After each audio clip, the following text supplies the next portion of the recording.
Hi there, it's Dr. Mark Hayman again, and welcome to day 4 of Hacking Your Healthcare. Today, we're going to dive into hormones. Now, hormones are the messenger molecules of your endocrine system, and they're involved in the regulation of most of our body systems. And imbalances in our hormones will create unnecessary misery, and the changes are often subtle. See, most physicians just treat you when it's extreme. The main hormones we have to get in balance are sex hormones, our thyroid hormones, and our adrenal hormones. We also have to balance our insulin, but we're going to cover this later in the course. Now, there are other hormones for sure, but problems with those are more rare and specialized. A lot of doctors will not run hormone testing unless you are really sick, or you have been trying to conceive a baby for a long time, or if you have an overt sexual dysfunction or health issues around this body system. Often they won't just do complete testing, they just do screening tests, which often will miss more subtle problems.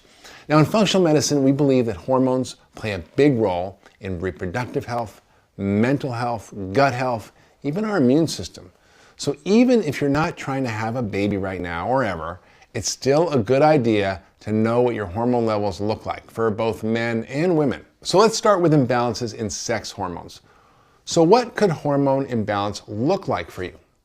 Do your mood energy levels swing up and down, making you feel crazy? Or if you're a woman, do you have PMS? Do you require coffee to wake you up in the morning and wine to calm you down at night? Has your libido or sex drive decreased and you're writing it off as aging? Or has your mental endurance plummeted, making it hard to focus on tasks, or do you have brain fog? If this sounds like you, then a sex hormone panel is really important to run. There are tiny messenger molecules in your body that send signals from one body system to another, making us run smoothly, which is what we want. However, if these molecules are out of whack, then our energy levels, our zest for life, and our moods, they're going to go haywire. See, one of the mottos that I practice is don't guess, test. When something feels off, it probably is. And we can guess what the problem is all day long, but in order to practice evidence-based medicine, we need to see the numbers. Now, this eliminates so much unnecessary time in trying different shotgun approaches that may never lead to a solution. So talk to your doctor and test, don't guess. So where do we begin in the world of hormones? I want to first discuss how you test your hormones. See, in functional medicine, we can test things through blood, saliva, urine, even stool. So which one is best for hormones? It depends, but blood and saliva and urine all have their place in testing depending on the marker that you're looking at. And that's why it's important for your doctor to know which test to use and which test to use when. Now, if you're just getting preliminary screening, then blood is one of the best and affordable ways to start. If you're working with a skilled functional medicine doctor, then they will be able to make the distinction between when a urine metabolite test will be more helpful than a blood test or a saliva test. So let's jump right back into hormones. Men, well, they're simpler than women, so we're going to start there. For the women listening, this is still so important for you because the men you are with are much less likely to schedule a doctor's appointment for themselves. Women are the primary healthcare navigators in the family. Women are more likely to notice changes in their health, in the men's health, and to act on those changes by seeking out medical advice from a doctor. So women out there, if you have sons, nephews, husbands, fathers, or brothers in your life, then listen for them. You might pick something up that could be really helpful for a man that you love or care about. It's estimated that 39% of men over the age of 45, that's 40% almost, have low testosterone, what's called low T. Why such a huge percentage? Well, diabetes is the leading contributor to this because elevated insulin levels from belly fat lower your testosterone levels, and that can cause an increase also in estrogen levels. So as your belly fat goes up, your testosterone goes down, and so does your sex drive and sex function. Basically, when your consumption of sugar and starch goes up, your sex hormones get messed up for both men and women in slightly different ways. In addition to metabolic dysfunction, certain pain medications, statins, using these simple principles of functional medicine and balancing hormones. So these are just a few of the reasons we need to look at what the root causes are of hormone imbalances in women. Now, I hope this information is going to help empower women to get the answers they're looking for and listen to your body if it's telling you something is wrong. Your body is the smartest doctor in the room. Women's hormones are more complex because they change much more drastically based on what stage of life you're in, as well as what part of your cycle you're in. If you're experiencing mood swings, irritability, menstrual pain, heavy bleeding, irregular cycles, infertility, brain fog, weight gain, you need to realize that this can be fixed and that functional medicine does a great job in balancing hormones. So let's take a look at the tests. Follicle stimulating hormone, or FSH, luteinizing hormone, LH, estrogen, and by the way, there's no such thing as estrogen. There are many estrogens, particularly estradiol is the main one, progesterone, testosterone, and DHA are the important hormones to include in your screening if you're a female. Now, I want to talk briefly about the difference between premenopausal women and postmenopausal women. Premenopausal women should have regular cycles. That's every 28 days, last 2 or 3 days, not too heavy bleeding, not a lot of pain, no PMS. That's optimal, right? That should be normal. But most women don't have that experience. Many can have abnormal cycles, and this can be corrected often by diet. A low sugar diet, low starch, higher fat, more fiber, more plant-rich diet, cutting out sugar, caffeine, alcohol. All these cause imbalances in women's hormones. And then focus on exercise and sleep and stress reduction, and then optimizing your nutrient levels that are involved in hormone regulation, like magnesium and B6 and fish oil. That is enough to fix most people. If that doesn't work, then you do need to find a practitioner that can help you balance your hormones. So women's hormones fluctuate throughout their cycle. So progesterone and the estrogen levels are going to be different depending on where in the cycle you are.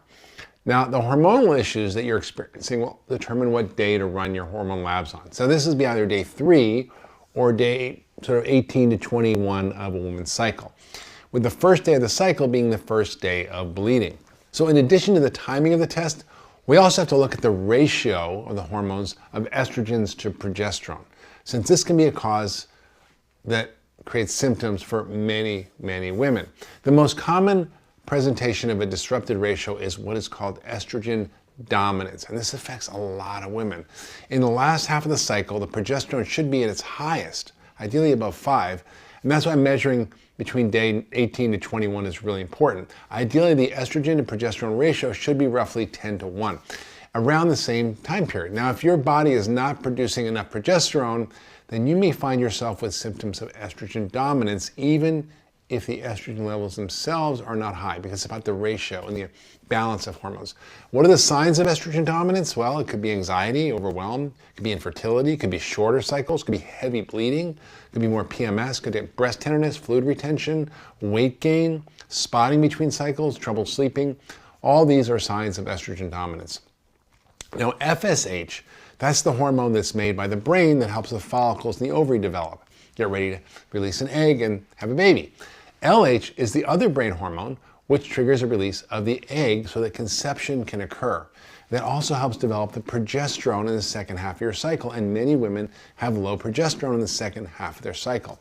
These are super important to look at if you're trying to have a baby, because if you have irregular cycles and you don't know why, you can figure out what's going on.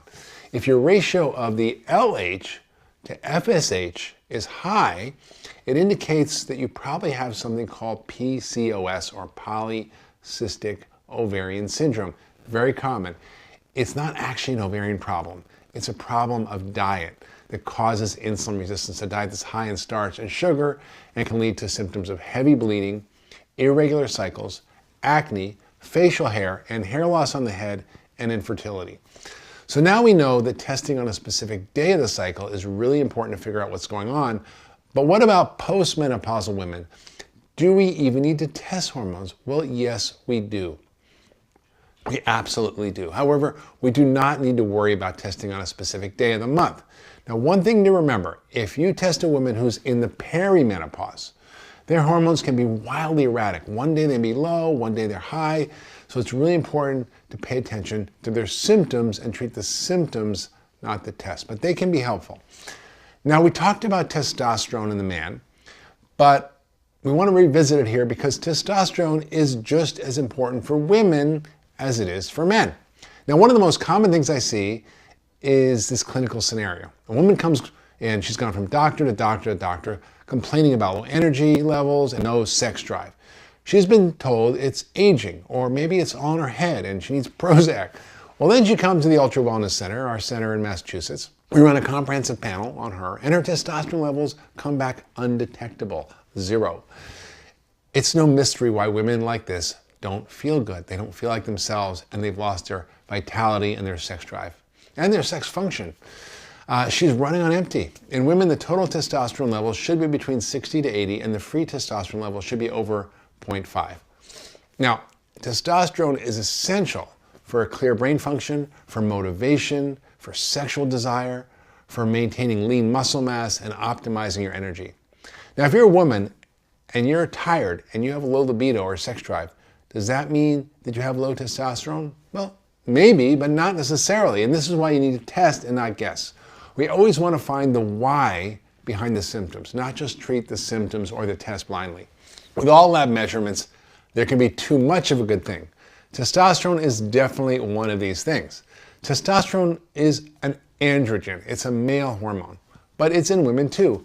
Androstenedione, dihydrotestosterone or DHT, and DHEA are other androgens that help contribute to male characteristics.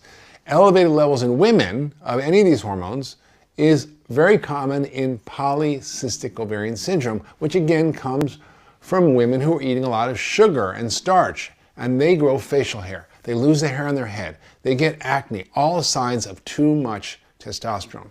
PCOS actually affects 8 to 12% of women. It's actually a metabolic problem caused by diet that adversely affects insulin. It's high carbs, high starch, high sugar, and also affects other hormones like androgens we just talked about. When women become resistant to the effects of insulin, it causes your body to make more of the male sex hormones. And women, that leads to all those problems we just mentioned, like facial hair and hair loss in the head. So in addition to the androgens, the other lab test that's important to check when you suspect PCOS are the FSH and LH hormones. Now, FSH normally triggers ovulation, making women fertile so they can conceive a baby.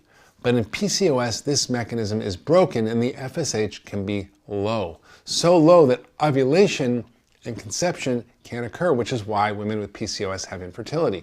So the key is the LH to FSH ratio. If it's high, then it's a problem, meaning you have more LH, which stimulates the androgens or testosterone hormones, and less of the FSH, which stimulates the estrogen in the follicles.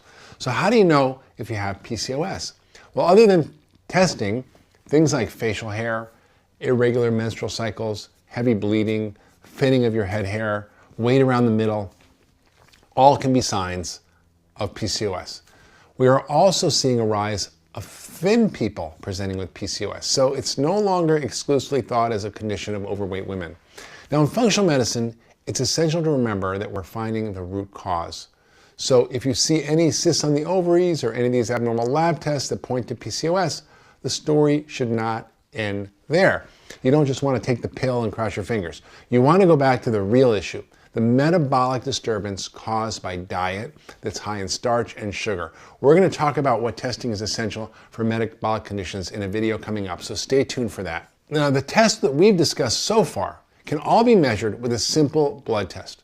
But when we want to dig deeper, we can also measure hormones by sampling the urine. At the Ultra Wellness Center, we use a test called Dutch, or another test called essential estrogens from Genova, which looks at hormone metabolites. It looks at the downstream breakdown products of hormones, and it's going to tell you a lot about what's happening with your hormone metabolism. I'm going to take you through some of the big things that I look at when I order a Dutch test or an essential estrogens test. Now, when we look at these hormone metabolism tests, they tell us a lot, not just the absolute levels, but which types of metabolites are occurring and what they mean and what they do. So this is the summary page, and we look at your androgen levels, we look at estrogen levels, we look at progesterone levels, we look at even cortisol levels, which we'll get to later when we talk about adrenals. These are important metabolites, some are through saliva, some are through blood, some are through urine. And in fact, we even go deeper and we look at all these different metabolites, which are different forms of estrogens that get broken down by the liver and can turn into either protective things that prevent cancer or things that cause cancer.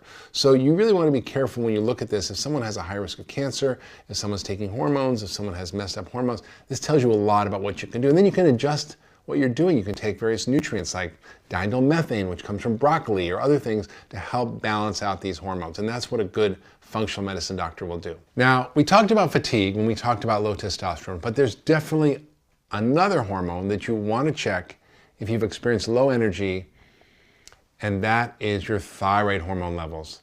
See, the thyroid gland is a small butterfly-shaped gland that sits on your neck, and it sets the metabolic rate in your body, and it runs almost everything. Every cell in your body has receptors for thyroid hormone because it's affecting almost everything. Here's the deal though. 1 in 5 women and 1 in 10 men have low thyroid. And what's even worse is only half of them are diagnosed. And 1/4 of the ones who are diagnosed are not treated optimally.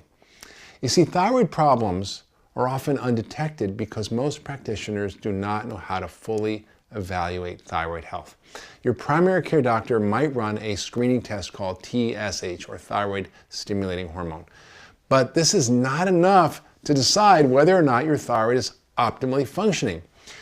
Another important point is that the reference range for the TSH is 0.45 to 4.5. That's a 10-fold difference.